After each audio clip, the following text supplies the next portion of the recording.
Good day, grade 5 learners. I hope you are staying safe, and I thank you very much for the response with our previous lessons. We will continue from where we stopped, but we are starting a new topic, somehow still related to our first topic, and it's the God, the creation, and the attributes of God and the creation. Yes. God is a creator. He created heaven and earth, like you've learned with your lower classes. He created heaven and earth in 7 days, and 6 days, and on the 7th day, he rested. Yes, he rested after creation of man, and he created man in his image and in his likeness, which means that the image of God is established in us and his likeness. The attribute that God possesses is in us as human beings. And we have to do likewise, because otherwise we'll go against his commandment. Some of these attributes include love. Number 1, love. We have peace here. We have kindness. We have faithfulness. We have just, holy, merciful, good, honest, caring. There are so many attributes of God. These are just a few of them. And this attribute of God, we have to relate it in our day-to-day lives. God is love. We have to show love to each other. God is peaceful. We have to live in peace with our neighbors. God is kind. We have to show kindness in our day-to-day living with one another. God is faithful. We have to be faithful to him, God, by serving him with a clean and pure heart. God is just. We have to also be just in our lives. We have to be just. We have to know what is good and what is bad. And we have to point at it, not being deceptive. God is holy. We have to be holy, keeping ourselves clean, because God is sinless. God is merciful. Merciful and being, is it kind? No, merciful. Okay, merciful is on his own. Yeah, merciful is to temper justice, to be merciful to one another, not just concluding and taking decisions or taking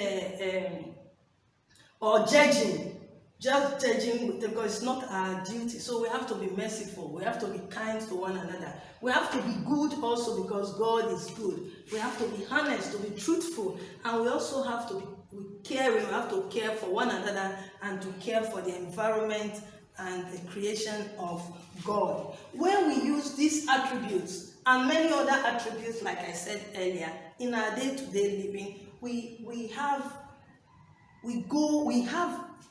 for example, to serve God. We serve God and humankind diligently. For example, love. When you love one another, automatically you are serving humankind. You are serving God also, because God is love. And when you are kind as well, that means you serve human nature. You serve nature. You help people needy. You see the needy and you help them. So we serve humankind and we serve God. We also live together in harmony. When we are peaceful, like peace, number 2, when we are peaceful as human beings, which we possess in us, we have to be peaceful. We live together in harmony with one another. Also, when we are caring to our environment, we protect and preserve the environment. This environment took God time to create, and it's our duty to protect and preserve it.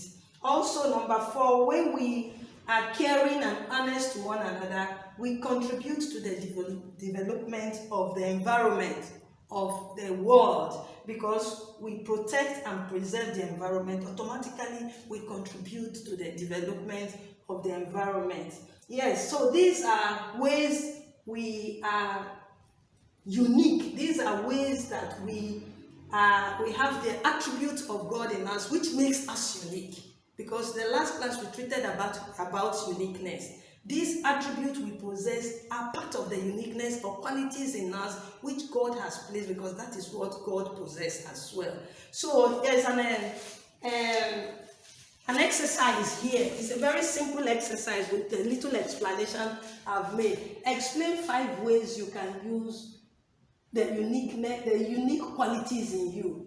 Explain 5 ways you can use the unique qualities in you. The unique qualities, whatever you think is unique about you, explain how you can use them to better the world, to better the family, to live in peace and in harmony with your God. So just go back to the exercise, listen to my explanation, and with the point I've given you, you'll be able to answer this simple question. Name 5, then send it to my WhatsApp line. I will come again in the next class. Thank you. Stay blessed.